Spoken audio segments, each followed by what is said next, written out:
अस्सलाम वालेकुम। आपका होस्ट एंड दोस्त आफ्ताब खान हाज़िर हो गया और आप भी हाज़िर हो जाइए प्लीज़। बहुत ज़रूरी मैसेज है, आज हमारे महाराष्ट्र के बारे में ही है। मैं आप लोग ज़्यादा से ज़्यादा जुड़ जाएं तो बहुत अच्छी बात है और प्लीज़ फॉलो करिए और मेरे यूट्यूब चैनल को भी सब्सक्राइब करिए।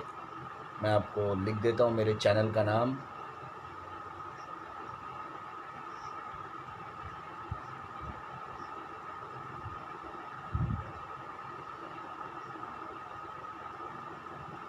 ये मेरा चैनल है। वालेकुम अस्सलाम मुकेश भाई, नमस्कार।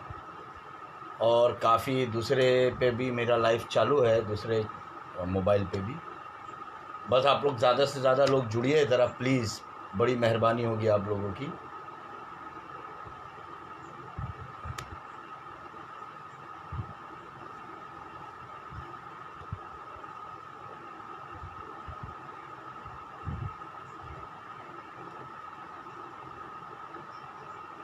सब मेरे भाई लोग जुड़ते रहिए जल्द से जल्द। आज हमारे महाराष्ट्र की अस्मिता की बात है,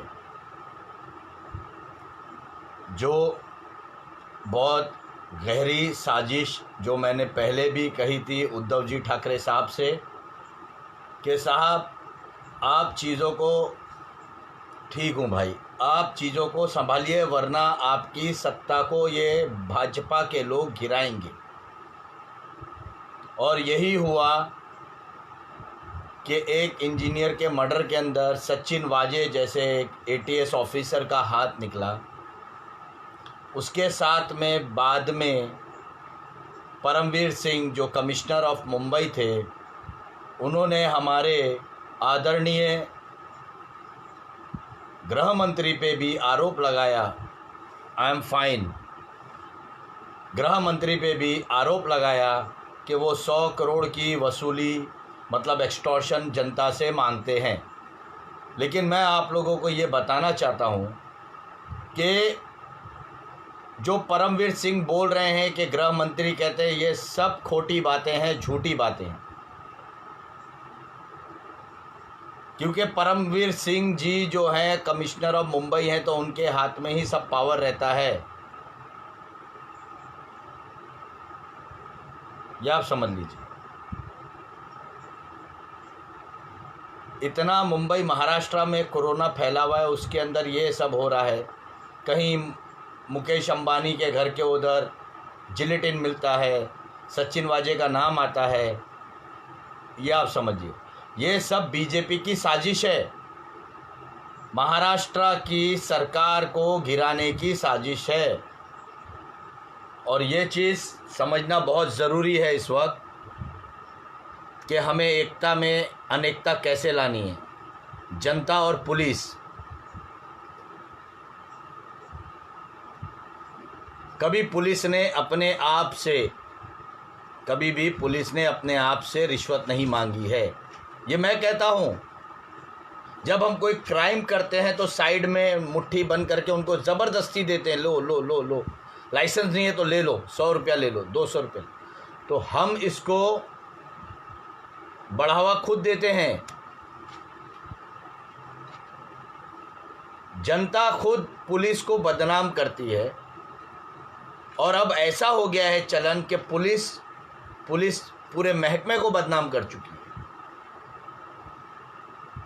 और आप ये समझिए कि ये चीज़ अच्छी नहीं हो रही है मुंबई महाराष्ट्र में। मैं मानता हूँ कि 5 उंगली एक सरी की नहीं होती है, लेकिन ये भी आप देखिए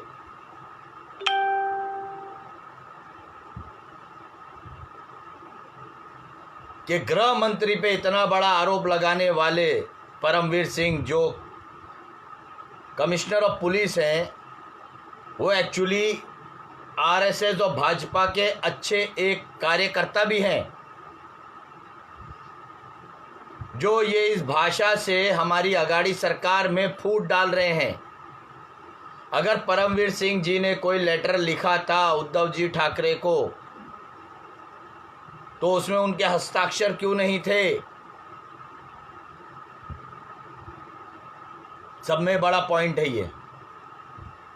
और हिरेन जो एक आदमी का मर्डर हुआ है, उस मर्डर में 2 आरोपी पकड़े जाते हैं, जिसमें एक पूर्व ऑफिसर है पुलिस वाला जो सस्पेंडेड है, जो 2004 या 6 का लखन भैया के मर्डर केस का है, वो एक मिलता है, और सचिन वाजे मिल के इन लोग करते हैं।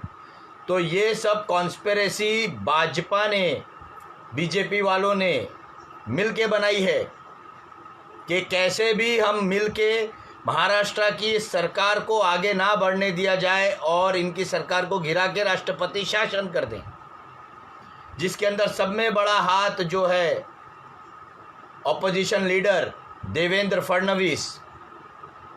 उनको इतनी मिर्ची लगी हुई है देवेंद्र फडणवीस को कि वो कोई भी हालत में नहीं चाहते कि हमारे श्री उद्धव जी ठाकरे उस सीट पे बने रहें।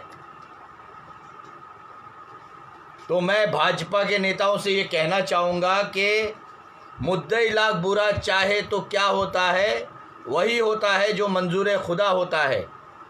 अगर उद्धव ठाकरे के कुंडली में लिखा था राजयोग, तो आज उनकी कुंडली सिद्ध है कि वो राजयोग कर रहे हैं। ये आप समझ लीजिए। और राजयोग का मतलब है राजा की तरह नहीं रह रहे हैं, वो प्रजा की तरह ही रह रहे हैं उद्धव ठाकरे। आज उद्धव ठाकरे क्या ये देखे कि कोरोना भर रहा है, या ये देखे कि सचिन वाजे के चक्कर में गृह मंत्री पे आरोप लग रहे हैं। एक मुख्यमंत्री को दबाने के लिए चारों तरफ से, गौर से सुनिएगा, चारों तरफ से प्रेशर डाला जा रहा है। कहीं कोरोना के झूठे एविडेंस बताए जा रहे हैं डॉक्टर के जरिए। वो कौन कर रहा है? ये भाजपा के लोग ही करवा रहे हैं। मीडिया में बता बता के कि इतने कोरोना फैल रहे, इतने फैल रहे हैं। तो उद्धव जी ने भी सोच लिया अगर ज़्यादा फैल रहे तो लगाओ लॉकडाउन।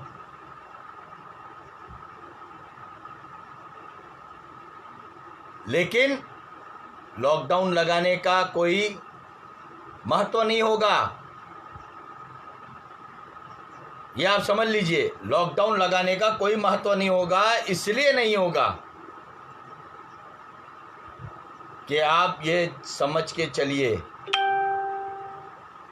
कि हर एक इंसान इस वक्त जो जूझ रहा है, मुसीबतों से जूझ रहा है, हर कोई मर जाएगा। कुछ इलाकों में लॉकडाउन लगा हुआ है, जैसे बीड़ में, लातूर में, बहुत सी जगहों पे लगा हुआ है। वालेकुम अस्सलाम आलिम भाई, कैसे हैं? पब्लिक का पता नहीं है, पब्लिक आईटी सेल वालों ने जाम करके रखा हुआ है। इंशाल्लाह आपकी दुआ रही तो आएंगे। आप शेयर करते रहिए, लाइक करते रहिए। तो ये आप समझ लीजिए कि जनता को महामारी से उद्धव जी ठाकरे बचावे या सरकार बचावे।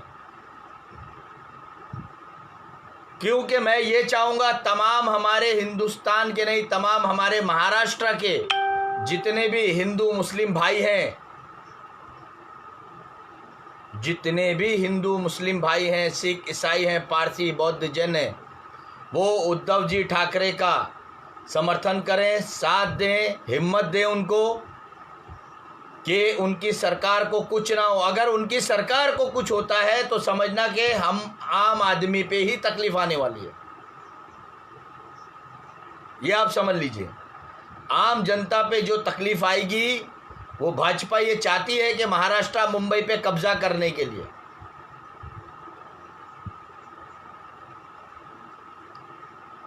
पता नहीं जनता किधर गई। आईटी सेल वाले मेरे वीडियो को आगे शेयर करने ही नहीं देते हैं। ये हमारे अलीम भाई हैं जो अभी कुवैत से रिटर्न आए हुए हैं। ये काफ़ी मेरे साथ जुड़े रहते हैं मेरे भाई।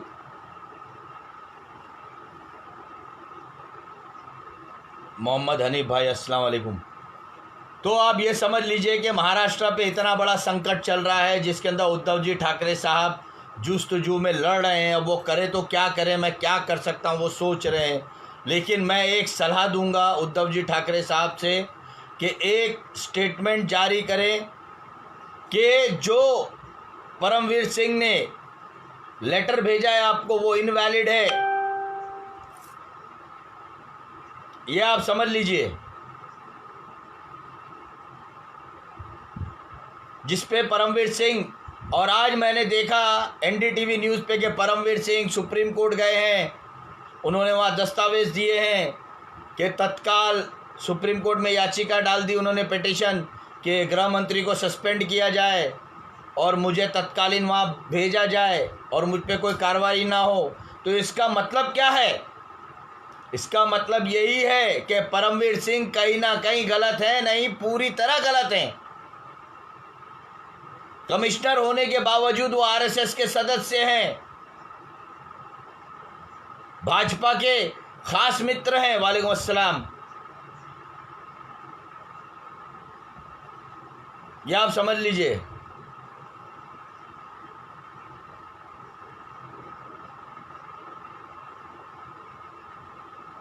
और आज जो महाराष्ट्र पे स्थिति इतनी गंभीर पैदा हो गई है कोरोना के नाम से, तो लोग वैसे ही डरे हुए हैं। मुझे ये समझ में नहीं आ रहा है कि कलकत्ता के अंदर, बंगाल में इतना बड़ा इलेक्शन चल रहा है, वहाँ कोरोना अभी तक गया नहीं है। बताइए, गुजरात में कोरोना नहीं है, राजस्थान में कोरोना नहीं है, एमपी यूपी में कोरोना नहीं है, लेकिन महाराष्ट्र में खासकर कोरोना है। ये कोरोना क्या पार्टी को देख के आता है कि ऑपोजिशन पार्टी के ऊपर ही कोरोना का भार डाला जाए? मैंने पहले भी हमारे श्री उद्धव जी ठाकरे साहब से कहा था कि सर लॉकडाउन की ज़रूरत नहीं है, सबको आज़ाद घूमने दो। आपने खुद ये लिखा है, माझा परिवार माझी जवाबदारी, और मैंने आपको उसका रिप्लाई दिया कि क्या सर आप जनता के रिप्लाई के अंदर आपने जो दिया है जवाबदारी वो करेंगे? अगर वो नहीं करते तो क्या आप उनकी जिम्मेदारी उठाएंगे लॉकडाउन के समय?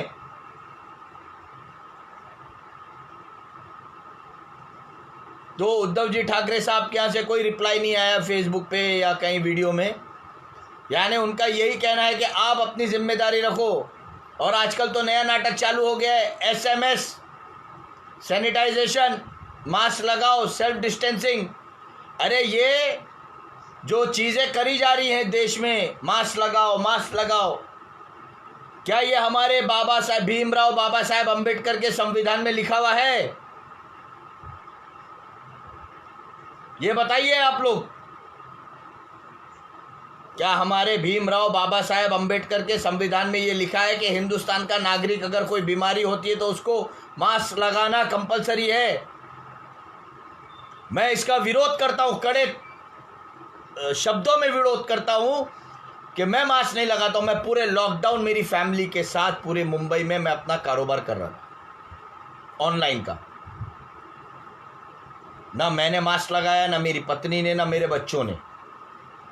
हम लोग स्वस्थ हैं, हमेशा ऐसे ही हैं। क्योंकि कोरोना नाम की जो बीमारी है वो एक्चुअली के अंदर वो निमोनिया और टाइफाइड है। निमोनिया टाइफाइड जो है 1856 से पूरे हिंदुस्तान के अंदर है। हिंदुस्तान बोले तो वर्ल्ड वाइड में है वो। कोरोना अलग है, कोविड-19 अलग है। चाइना की बीमारी हटा दी गई, कोविड-19 लोग भूल गए, कोरोना कोरोना करने लगे। कैंसर से नहीं डरते लोग। बताइए। तो मेरे भाई बहनों, आप लोग को अगर कोई पेनल्टी मारता है पुलिस वाला या बीएमसी का कर्मचारी, तो आप उनसे अच्छे नम्रता से पूछें कि सर क्या हमारे कॉन्स्टिट्यूशन ऑफ इंडिया, जो हमारे भीमराव बाबा साहेब अम्बेडकर ने हिंदुस्तान का संविधान लिखा है, क्या उसमें लिखा हुआ है कि कोई समय अगर बीमारी आए तो उसके अंदर आपको मास्क कंपलसरी है, नहीं तो आप पे पेनल्टी लगेगी? कोई चाय वाला आ गया, 5 साल से 6.5 साल हो गए, थाली बजा दिए, ताली बजा दिए, दिए जला दिए, दीपक जला दिए, घर जला दिए लोगों के, क्या कोरोना चले गया? ये जनता आपकी गलती है। जो आपने एक झूठे पाखंडी प्रधानमंत्री की बातों में आके आप लोग ने जो एक दिन का कर्फ्यू था वो जो आप लोग ने माना, उसी की सजा आज आप लोग भुगत रहे हो। आज आप लोग को मैं बता दूं कि दिल्ली और यूपी में बड़े बड़े मॉल, बड़े बड़े शॉपिंग मॉल्स हैं, बड़ी बड़ी करोड़पति लोग घूमते रहते हैं, बड़े बड़े होटलों में 7 स्टार में, 5 स्टार के अंदर, पब में, डिस्को में जाते हैं। आप कभी अंदर उनके पब और डिस्को में जाके देखिए, क्या वहाँ कोरोना नहीं होता है? मिनिस्टर अपने लाव लश्कर के साथ चलते हैं तो उनको कोरोना नहीं होता है?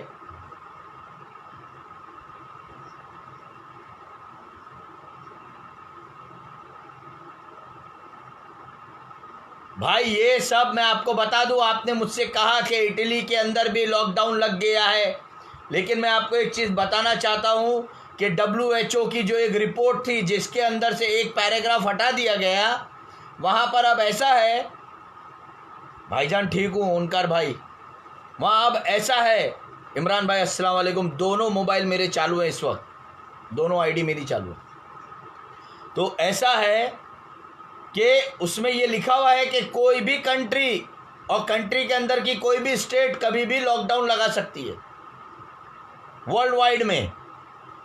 खालिद भाई अस्सलाम वालेकुम। तो आप ये समझ लीजिए, इस्माइल शेख अस्सलाम वालेकुम, सलीम नारपल्ली अस्सलाम वालेकुम भाई, अलीम भाई को तो शोएब भाई किधर है पता ही नहीं है। तो आप ये समझ लीजिए कि लॉकडाउन के नाम से, कोरोना के नाम से लोगों की अर्थव्यवस्था पूरी टूट गई है, पूरी चरम में टूट गई है। इस लॉकडाउन के अंदर इस भारतीय जनता पार्टी ने, RSS के सदस्यों ने मिलके, ये आप समझ लीजिए, मैं आपको स्पष्ट कर रहा हूं ये चीज़,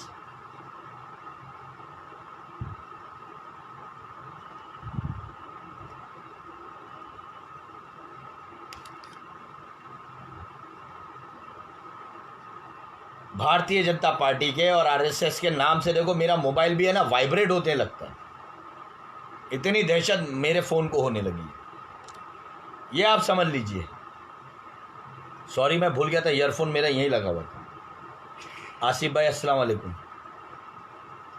तो आप लोग ये समझ लीजिए कि इस वक्त इन लोग ने पूरे लॉकडाउन के अंदर हिंदुस्तान को बेच दिया, लाल किला इनसे बिक गया, LIC बेच रहे हैं, रेलवे बेच दिया, रेलवे स्टेशन बेच दिया, काफ़ी बैंकें बेच दी। प्राइवेटाइजेशन इतना मजबूती से इन्होंने किया और पूरे पैसे अंदर रख लिए। उद्योगपतियों के हाथ में चाबी देने की तैयारी है, खाली एक ताजमहल बच गया है और कुतुब मीनार जिसकी कोई वैल्यू नहीं है। क्या मुकेश अंबानी और अडानी इस देश के प्रधानमंत्री बनेंगे? मुकेश अंबानी और अडानी बनेंगे गृह मंत्री, ये आप समझ लीजिए। और मोदी और अमित शाह इन दोनों के जूते साफ करते हुए आपको नजर आएंगे। वालेकुम सलाम खालिद भाई। आज आप लोग को बता दूं कि जो IT सेल है, जो भाजपा की IT सेल है यानी फेसबुक की, फेसबुक को भी कोई इंसाफ नहीं है। अगर मैं कुछ अच्छी बातें लोगों तक पहुंचाना चाहता हूं तो IT सेल मुझे पूरा जाम करता है और यहां तक कि मेरे वीडियो को शेयर नहीं करने देता है। तो आप लोगों से गुजारिश है कि आप लोग मेरे वीडियो को ज़्यादा से ज़्यादा शेयर, लाइक, फॉलो करें, मेरे यूट्यूब चैनल को सब्सक्राइब करें। चैनल का नाम भी है मेरे यूट्यूब का, आफ्ताब खान इन मुंबई। मैं आप सबके लिए लिख देता हूं, अगर आप लोग सब्सक्राइब करें तो बड़ी मेहरबानी होगी आप लोगों की।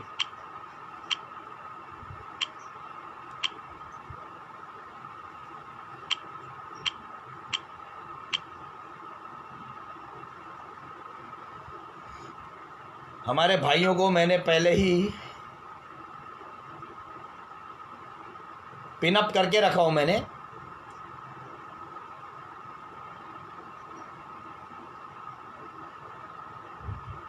ये आप समझ लीजिए कि आफ्ताब खान इन मुंबई, लक्ष्मीकांत बेर्डे साहब नमस्कार। मैं हमारे जो उद्धव जी ठाकरे साहब है, मैं उनसे एक ही गुजारिश करूंगा कि सर इस वक्त जनता आपके साथ है, आप अकेले नहीं हो, हम पूरी जनता आपके साथ है। वो भले मनसे के हो या शिवसेना से हो, कांग्रेस से हो, एनसीपी से हो, हिंदू हो या मुसलमान हो, उद्धव ठाकरे का साथ देंगे। वो कुछ भी है, घर का मन मुटाव अलग होता है। मैं राज साहब ठाकरे से भी गुजारिश करूंगा कि आप भी ज़रा कुछ पल के लिए उद्धव साहब ठाकरे का सपोर्ट करें, उनकी सरकार ना गिरने दें। अगर उनकी सरकार गिर गई तो राज साहब ठाकरे, आपका भी जो सपना है महाराष्ट्र को उन्नति पे लेके जाने का, वो कभी नहीं हो पाएगा। मैं अपने मराठी मानुष भाइयों से भी कहूँगा कि आप लोग उद्धव साहब की सरकार के लिए दुआ करें, प्रार्थना करें कि उन पे कोई बातें ना आए, क्योंकि जो भाजपा सरकार है, ऑपोजिशंस है, वो ये बैठे हुए हैं इस चीज़ के लिए कि सरकार तुरंत गिरे और इस सरकार के ऊपर हम राष्ट्रपति शासन लाने की कोशिश करें। लेकिन एक चीज़ मैं भी बता दूंगा कि अगर भाजपा ने अगर आग लगाई सरकार गिराने में तो ये खुद भी जलेंगे, बचेंगे ये भी नहीं। क्योंकि जो जो भाजपा ने 5 साल पहले कर्मकांड किए हैं वो भी खोले जाएंगे सरकार के सामने। फिर तो ना सत्ता रहेगा ना विपक्ष रहेगा, और दूर दूर बैठ के वीडियो बनाते हैं। वो क्या नाम है उनका, किरीट सोमैया। वो तोतले को तो कुछ ज़्यादा ही बोलने को होता है, उसकी इतनी लायकी नहीं है जितना वो उद्धव जी के लिए बोलता है। क्या अगर उसका फ़ोन नंबर भी मिल जावे ना मुझे, तो मैं उसको बराबर समझाऊं कि भाई क्या प्रॉब्लम क्या है तेरे को। जिस महाराष्ट्र में रहता है, जिस महाराष्ट्र का खाता है, वहाँ के ही महाराष्ट्र के सीएम के बारे में गलत बोलता है, वहाँ की सरकार के बारे में गलत बोलता है। क्योंकि इनको गलत करने नहीं दिया जाता, इसके लिए ये लोग भाजपा में जाते हैं कि गलत करने हमें मिलेगा। इनको गलत इन द सेंस क्या करना है, इनको रेप करना है, लोगों के घर लूटना है, लोगों की बैंकों के पैसे खाने हैं, जनता को रोड पे लाना है। बीजेपी का मतलब है बेकार जनता पार्टी, बेरोजगार जनता पार्टी, भड़वों की जनता पार्टी। और मैं जनता से एक ही निवेदन करूंगा कि आप लोग फेसबुक के ऊपर, हिंदू हो या मुसलमान हो, प्लीज़ आप लोग कोई भी पोस्ट मंदिर, मस्जिद, दरगाह, काबा, मदीने का ना डालें। फेसबुक जो है, जैसे मैंने लाइव बनाया, मैं कुछ जानकारी दे रहा हूँ आपको, फेसबुक उसके लिए है। ताजमहल में हीरे थे कि नहीं थे, उसकी जानकारी देने के लिए फेसबुक बनाए। आप लोग जब देखो उठे छुटे आप लोग फ़ोटो निकालते रहते हो। और तो और एक चीज़ और बोलता हूँ, वो पूनम पंडित अपने आप को आंदोलनकारी कह रही थी। जिस दिन से वो आंदोलनकारी बंद हुई, वो फेसबुक के ऊपर आने लगी, फ़ोटो खिंचा खिंचा के अपने प्रोफाइल्स कर रही। तो मैंने भी लिख दिया कि भाई पूनम पंडित जी, अब आंदोलन नहीं हो रहा है किसानों का, क्या भाजपा से फट गई है? तो कोई पूनम पंडित का चाहने वाला होगा, उसने मुझे एसएमएस किया मैसेंजर पे। अब जो कहा वो तो मैं नहीं बोलूँगा आपको, कॉल भी किया। तो मैंने बोला ये गंदगी को दूर ही रखूँ तो अच्छा है।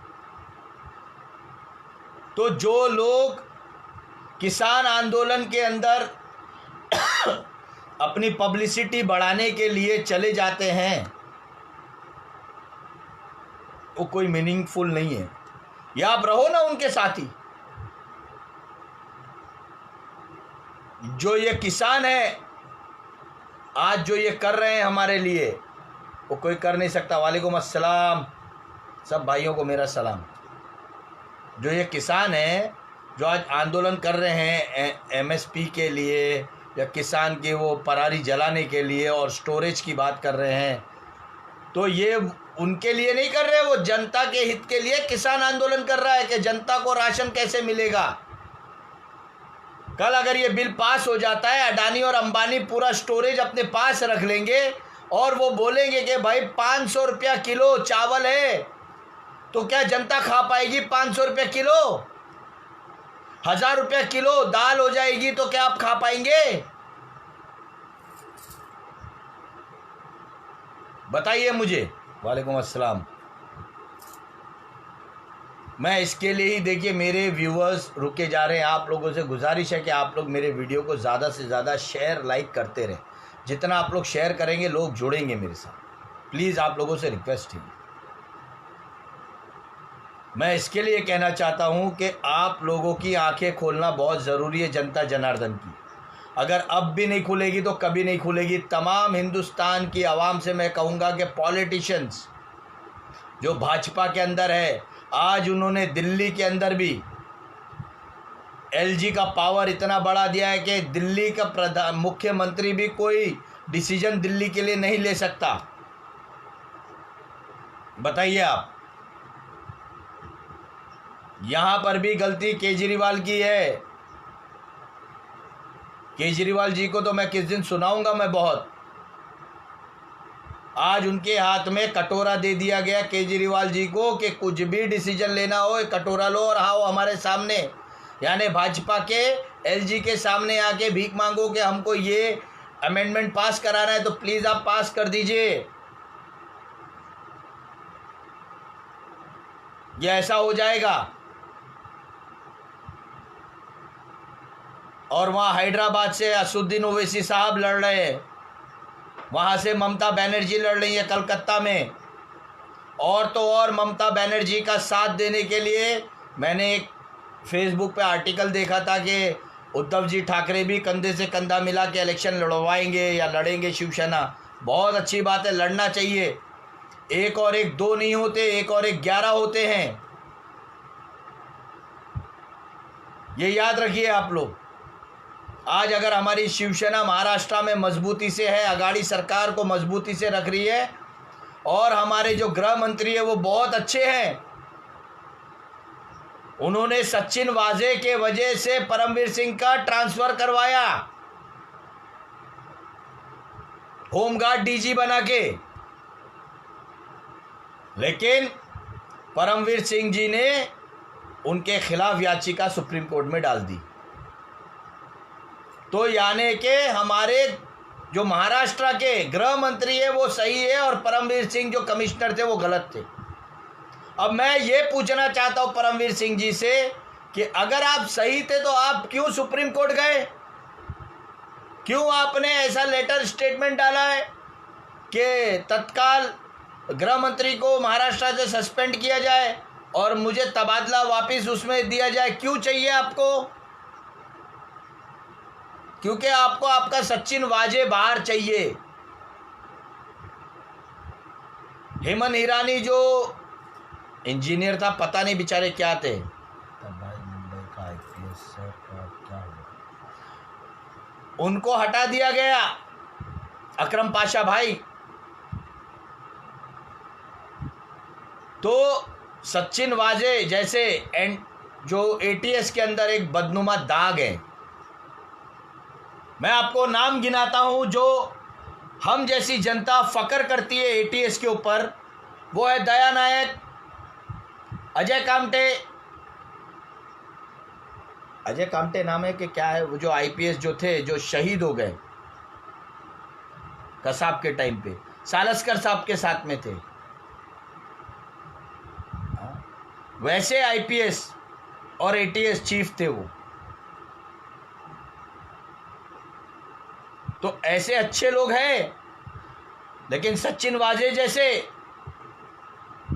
जो पैसों के लिए अपना पूरा दिन ईमान धर्म बेच देते थे, लोगों को फर्जी इनकाउंटर करता था वो आदमी। कौन से अंडरवर्ल्ड के लोग मारे गए? मुझे एक बात बताइए। अगर RTI करके भी अगर आप महाराष्ट्र सरकार से, गृह मंत्री से पूछेंगे तो उसके अंदर आपको ओरिजिनल नहीं मिलेंगे।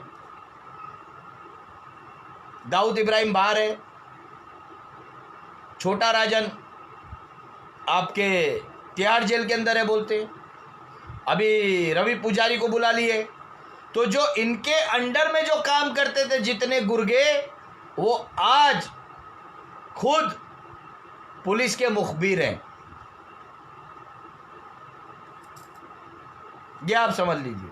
मेरे को सबके नाम मालूम है, ऐसा नहीं कि नहीं है। वालेकुम अस्सलाम। जो सच बोलना कड़वा लगता है, Hemant Karkare, yes, thank you thank you.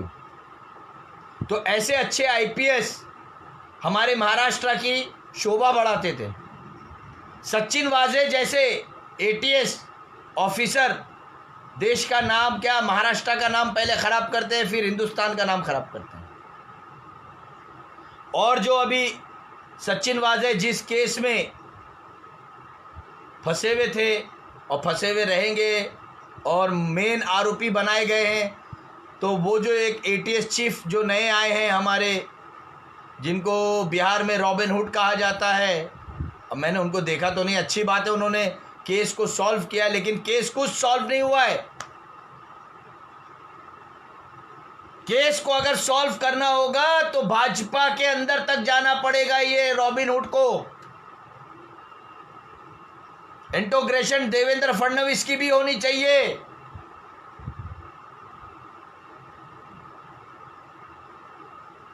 ये याद रखिए।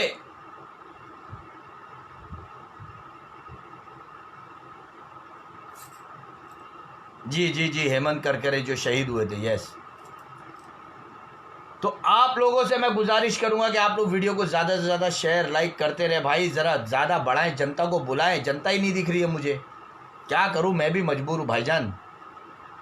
क्या और तो और, जब सचिन वाजे अरेस्ट हुए, स्कॉर्पियो कार मिलती है मुकेश अंबानी के यहाँ, तो मुकेश अंबानी के यहाँ क्यों कार मिली? किसको उड़ाने का चक्कर था? मुकेश अंबानी को या महाराष्ट्र की सरकार को उड़ाने का चक्कर था? ये मैं आपको सीधे सीधे मैं बताना चाहता हूं। ये जो मुकेश अंबानी के उधर गाड़ी जो मिली है, वो तो इत्तेफाकन गाड़ी वहां लग गई। ये गाड़ी मुकेश अंबानी के यहाँ नहीं जा सकती थी। मुकेश अंबानी के पीछे ही हमारा सीएम हाउस भी है, वही साइड में है। तो मुझे तो ये आकांक्षा लगती है, ये डर लगता है कि कहीं मेरे सीएम को तो नहीं उड़ाने वाले थे इन लोग। ये मेरा मानना है। जो मुकेश अंबानी के घर के उधर जो स्कॉर्पियो कार मिली, उसमें डेटोनेटर्स, वो पहाड़ को उड़ाने वाले बम तमाम मिले, तो वो शायद मेरे सीएम के लिए तो नहीं रखे गए थे। कहीं ऐसा तो नहीं है कि हमारे सीएम को मरवाने की साजिश रची जा रही थी? ये बात पे कोई ने गौर नहीं किया, लेकिन सब ने गौर किया कि मुकेश अंबानी तो खुद ही भाजपा का किंग है। वालेकुम अस्सलाम, कैसे हैं? थैंक यू, बहुत बहुत शुक्रिया सरफराज भाई। बस दुआ है आपका, रश्मि इस्लाम, बस दुआ है सब आप लोगों की। तो ये समझ लीजिए कि महाराष्ट्र की सरकार को गिराने के लिए भाजपा पूरी ताकत लगा रही है, लेकिन इंशाअल्लाह अल्लाह ने चाहा तो हमारे उद्धव जी ठाकरे साहब का कोई बाल भी बाका नहीं कर सकता है, ना शरद पवार का, ना सोनिया गांधी का, और जितने हमारे अगाड़ी सरकार के अंदर जितने मेंबरान हैं उनका भी कोई कुछ नहीं कर सकता है, क्योंकि महाराष्ट्र में एकता में अनेकता है।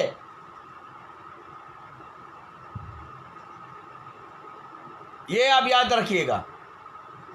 भाजपा ने इतने जुल्म कर रही है, फिर भी जनता क्यों चुप बैठी है, मेरे समझ में नहीं आता है। मैं आप लोगों से गुजारिश करता हूं कि आप लोग क्यों नहीं आंदोलन निकाल रहे हो, क्यों नहीं रास्ते पे उतर रहे हो, यंगस्टर्स क्यों नहीं उतर रहे, ये बताइए आप।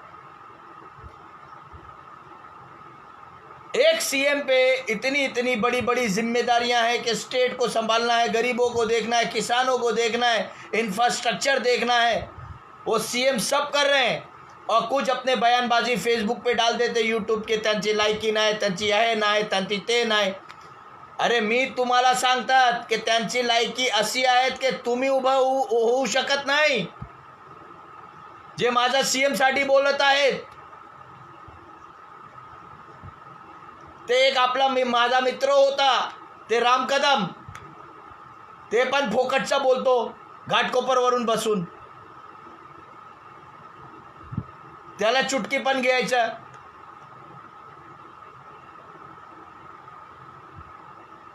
आणि आमचे माननीय नारायण राणे साहब आहेत जो बहुत करीब में रहते हैं मेरे, वो भी चुटकी लेते. मैं ये कहता हूँ की नारायण राणे जी तुम्ही पण महाराष्ट्र आहेत ते लक्ष देवा. तुम्ही पण भूमिपुत्र आहेत. कशाला तुम्ही भाजपाला गेला?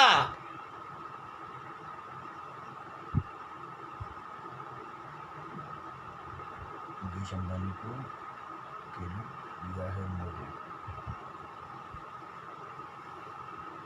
खरीद लिया है मोदी. नहीं रश्मि जी, मुकेश अंबानी को खरीद लिया है मोदी ने, मोदी को उन्होंने खरीद लिया है. नाउ एक्चुअली ऐसी बातें हैं. मैं तो नारायण राणे साहब से भी ये कहूँगा कि सर आप भाजपा छोड़ के वापस, सुबह का भूला शाम को आता है, आप वापस आ जाइए शिवसेना में. आप भी एक सीनियर मेंबर हो, आपकी भी ज़रूरत है. राज साहब ठाकरे को भी बोलता हूँ कि आप भी जुड़ जाओ वापस. एक मजबूत लाठी, 5 अगर मुट्ठी में अगर ये 5 उंगली बंद हो जाती है तो एक ये मुक्का बन जाता है. अगर एक उंगली भी खुली रहती है तो मुक्के में ताकत नहीं रहती है. अगर अगाड़ी सरकार के साथ नारायण राणे भी आ जाएंगे और राज साहब ठाकरे भी आ जाएंगे तो ऐसे कई करोड़ नरेंद्र मोदी और अमित शाह हमारे महाराष्ट्र का बाल भी बांका नहीं कर सकते हैं. आज गणेश नायक भाजपा में चले गए, हमारे थाना के उत्तर पूर्वी मुंबई के हैं. वो भी पहले कांग्रेस में हुआ करते थे, एनसीपी में हुआ करते थे, शिवसेना में हुआ करते थे. ज़रा सी कोई बात हुई, ज़रा सा कुछ हुआ, भाजपा की सरकार ने उनके अवैध बिल्डिंगें तोड़ना चालू की तो उन्होंने ये सरकार छोड़ के भाजपा में चले गए तो उनकी अवैध बिल्डिंगें बच गई. तो आप बिल्डिंग के बचाने के लिए जो अवैध आपने बनाया है, गणेश नायक जी के लिए भी मैसेज है कि जो उन्होंने बनाया था तो उसके अंदर आपने अपने अस्मिता को जिंदा रखने के लिए क्यों आपने भाजपा का साथ दिया? यानी आपने अस्मिता को रखा ही नहीं जिंदा, आप तो दल बदल लिए गणेश नायक भी. अगर ये कुछ ऐसे बड़े नेता जो भाजपा में चले गए हैं अगर वो रिटर्न आ जाते हैं तो मैं आपको कसम से बोलता हूँ कि महाराष्ट्र की ताकत 100 नहीं 1000 गुना हो जाएगी. नारायण राणे साहब से मैं हाथ जोड़ के विनती करता हूँ, रिक्वेस्ट करता हूँ कि आप वापस से शिवसेना ज्वाइन करिए. और उद्धव जी आपको खुले दिल से अपनाएंगे. और राज साहब ठाकरे से भी मेरा निवेदन है, मनसे वालों से भी मेरा निवेदन है, अभी बंगाल को काटना चाहता है. रश्मि जी वो कुछ भी कर ले बंगाल के अंदर, बंगाल में लेडी टाइगर बैठी हुई है, शेरनी बैठी हुई है वहाँ. तो मैं 1 मिनट के लिए रुकिए. तो मैं ये कहना चाहता हूँ कि राज साहब ठाकरे, हर ठाकरे, घर ठाकरे है, वो राज हो या उद्धव हो, दोनों ठाकरे हैं माशाल्लाह से. दोनों हर ठाकरे, घर ठाकरे रहेंगे, लेकिन दोनों भाई जुड़ जाओ. मन मुटाव होता है, वो बड़े भाई आप छोटे भाई है, कोई बात नहीं. आप अगर जुड़ जाओगे ताकत घर के अंदर बाहर नहीं निकलनी चाहिए. आज आपको राज साहब ठाकरे मैं बताना चाहूँगा कि अंदर ही अंदर शायद उद्धव जी ठाकरे सोचते होंगे कि काश मेरा भाई मेरे बगल में होता तो आज ये नरेंद्र मोदी, अमित शाह और देवेंद्र फडणवीस जैसे मेरे पीछे नहीं लगते. तो मैं ये चाहूँगा कि राज साहब ठाकरे, नारायण राणे साहब, आप दोनों शिवसेना वापस ज्वाइन करें प्लीज़. आपकी पूरी सेनाओं को लेके जाएं. देखो शिवसेना की कितनी ताकत बनती है. और साथ ही साथ मैं आज आप लोगों से गुजारिश करूंगा कि भाई आप लोग मेरे वीडियो को शेयर लाइक करते रहें प्लीज़. बड़ी हाथ जोड़ के विनती है, क्योंकि आईटी सेल वाले तो मुझे जाने नहीं देते आगे. मेरे वीडियो को आगे जाने नहीं दिया जा रहा है. लोगों को मिलने नहीं दिया जा रहा है, ये आप समझ लीजिए। लोगों तक पहुंच रही नहीं मेरी बातें। इस वीडियो को ज़्यादा से ज़्यादा दूर तक आप लोग पहुंचाएं, बड़ी मेहरबानी होगी। राम से जी,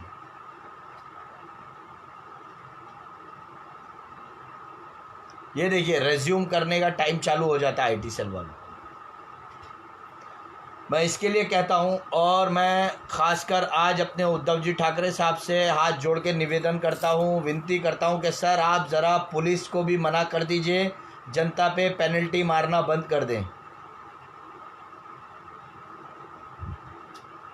यस, और BMC को भी बंद करवा दीजिए। जनता के पास पैसा नहीं है मुंबई महाराष्ट्र में कि मास्क खरीदे और लगाए। इस वक्त मास्क की ज़रूरत नहीं है, आपको जनता के साथ की ज़रूरत है। उद्धव जी ठाकरे साहब, जनता के अंदर भेदभाव ना पैदा करें। करोड़पति मास्क नहीं लगा रहे तो उसको कोरोना नहीं होता है। डेफिनेटली TMC जिंदाबाद। Advocate Parvez Khan is watching. अस्सलाम वालेकुम। तो आप ये समझ लीजिए, मैं रिक्वेस्ट करूंगा, जनता को भी ये बोलूंगा कि अगर मेरी महाराष्ट्र की जनता के लिए, खासकर कह रहा हूँ बॉम्बे वालों के लिए, अगर कोई BMC वाला बोलता है कि आपने मास्क नहीं लगाया तो उससे ये पूछो कि भाई क्या मेरे भीमराव बाबा साहेब अम्बेडकर के संविधान में लिखा है कि मुझे अपने देश में मास्क लगा के घूमना है?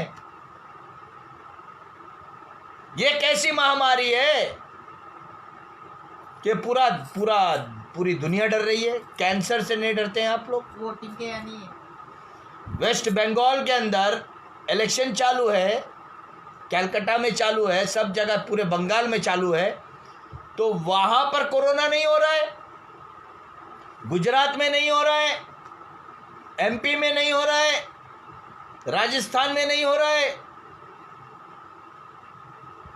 अभी दिल्ली में हो रहा है क्योंकि वहां किसान आंदोलन हो रहा है, मुंबई में हो रहा है क्योंकि यहां सरकार गिरानी है। तो मैं लोगों से ये अपील करूंगा कि आप सीधा अपना राइट्स पूछिए। कॉन्स्टिट्यूशन ऑफ इंडिया के हिसाब से आपके पास स्पीच ऑफ राइट्स है। आप पूछ सकते हो कि हमारे बाबा साहेब भीमराव अंबेडकर साहब ने क्या लिखा है संविधान में, कौन से आर्टिकल, कौन से पेज और कौन से सेक्शन पे लिखा हुआ है कि मास्क पहनना जरूरी है बीमारी के टाइम पे। मैं नेक्स्ट वीडियो के अंदर संविधान की किताब लाके आप लोगों को बताऊंगा, लेकिन आप लोग इस वीडियो को ज़्यादा से ज़्यादा दूर तक शेयर करें। और आखिरी बार मैं फिर ये कहना चाहूँगा हमारे श्री उद्धव जी ठाकरे साहब से कि महाराष्ट्र को आपकी ज़रूरत है और आपको जनता की ज़रूरत है, तो जनता के हित के लिए आप ये पेनल्टी मारना बंद करा दें। मैं पुलिस आयुक्त जो आज नए जुड़े हुए हैं और गृह मंत्री से भी कहूँगा कि सर आप लोग प्लीज़ ये मास्क पे पेनल्टी लगाना बंद कर दे। पब्लिक को प्यार से बोलेंगे, प्यार से पहनेंगे अगर आप लोग बांटेंगे। पहले गुजरात को सोनार गुजरात बनाए, बंगाल में दीदी ठीक है। बेशक आपकी बात सही है। मैं यही आप लोगों से गुजारिश करूंगा कि आप लोग प्लीज़, हाथ जोड़ के विनती करता हूं कि आप अच्छा खाएं, अच्छा पिएं, अच्छी तरीके से रहें। भले चटनी रोटी खाते हैं सब में। पहली चीज़ आपको एक और बता दूं, जो फुटपाथ पे सोता ना, जिसके पास सर पे छत भी नहीं होती है, कूड़े में से खाना निकाल के खाता है, वो थोड़ा सा खाना खाता है लेकिन दिन भर क्या पीता है मालूम है आपको? दिन भर केवल पानी पीता है। वालेकुम अस्सलाम। ये आप समझ लीजिए, पानी में इतना ऑक्सीजन होता है कि उस ऑक्सीजन से हमारी इम्यूनिटी बढ़ती है। तो हमें अगर ये कोरोना बोलते हैं तो कोरोना के अंदर साइंस की किताब है जो 8वीं कक्षा की है, 8th स्टैंडर्ड की, इंग्लिश में, उसमें क्लियर मेंशन है the pneumonia and typhoid is the symptoms of corona. The symptoms of corona अगर है तो हम निमोनिया टाइफाइड का इंजेक्शन लेना चाहिए। ये कोरोना का कौन सा इंजेक्शन है भाई? जो बिहार और यूपी में लग रहे हैं तो काफ़ी लोग मर गए, वो मीडिया नहीं बता रही है। बताइए, जनता को गुमराह किया जा रहा है, इस इंजेक्शन से काफ़ी लोग मर रहे हैं। और जो बड़े बड़े नेता, बड़े बड़े अभिनेता जो इंजेक्शन लगा रहे कोरोना के नाम से, वो सब इम्पोर्टेड है। और हम जनता को जो इंजेक्शन लगाई जा रही है वो स्वदेशी है, यानी देसी, जो इंडिया वाले बनाए। अभी आज सुबह में एक पोस्ट आया था हमारे असुद्दीन ओवैसी साहब लगाए, उससे पहले पोस्ट आया था हमारे उद्धव जी ठाकरे साहब लगाए। मैं तो ये हैरान हूँ कि अल्लाह ना करे अगर उद्धव जी ठाकरे को अगर कुछ हो जाता तो सीएम को क्या होता। मैंने सुना है कि हमारे सीएम को 7 स्टेन है बॉडी में, स्टेन लगे हुए ब्लॉकेज के। मैंने सुना है, देखा नहीं है, उड़ती खबर है। अब वो सच है कि गलत है मुझे नहीं मालूम, लेकिन ऐसे पेशेंट को भी कोरोना का इंजेक्शन नहीं लगना चाहिए। मेडिकल हिस्ट्री कहती है, जैसे कैंसर पेशेंट है, डायबिटीज़ पेशेंट है, हार्ट के पेशेंट है, ब्लड प्रेशर के पेशेंट हैं, जिनको ब्रेन ट्यूमर है वो पेशेंट हैं, दमे के शिकायत वाले वो पेशेंट हैं, उनको ये कोरोना का इंजेक्शन लगने ही नहीं चाहिए। जो फ्रेंड्स हैं, डॉक्टर्स हैं, एमबीबीएस किए हुए हैं, बड़ी बड़ी पोस्टों पे हैं, उन्होंने भी मुझे बताया ये बात। और मैंने माशाल्लाह से अपने चारों मेंबरान जो घर के हैं, मैं, मेरे बच्चे, मेरी वाइफ, हमने निमोनिया टाइफाइड का इंजेक्शन ले लिया भाई। 32,000 रुपये खर्चा हो गए, लेकिन सही हो गए हमको कोई टेंशन नहीं है। बच्चों ने बचपन में भी लिया था, अभी भी दिलवा दिया निमोनिया टाइफाइड का कि भैया कौन सा निमोनिया है पता नहीं है। इसके लिए निमोनिया टाइफाइड का इंजेक्शन जो वैक्सीनेशन आता है वो आप ले लो। कोरोना वैक्सीनेशन लेने के बदले क्यों नहीं लेते हो भाई ये। और मैं पूरे तमाम हिंदुस्तान के चीफ मिनिस्टरों से रिक्वेस्ट करूंगा कि आप ये कोरोना वैक्सीनेशन के बदले निमोनिया टाइफाइड का इंजेक्शन क्यों नहीं दे रहे हो। और इस गर्मी को 1 साल हो गया जो लॉकडाउन हुआ था, अभी होली आ रही है। अब ये जानबूझ के हिंदू मुस्लिम के दंगे करवाने पे तुली हुई है ये भाजपा सरकार कि अभी होली रोकेगी तो होली के बाद रमजान आने वाला है, तो अगर होली रुकेगी तो रमज़ान को भी बोला जाएगा कि भैया अफ्तारी मत लो, ये मत लो, वो मत करो।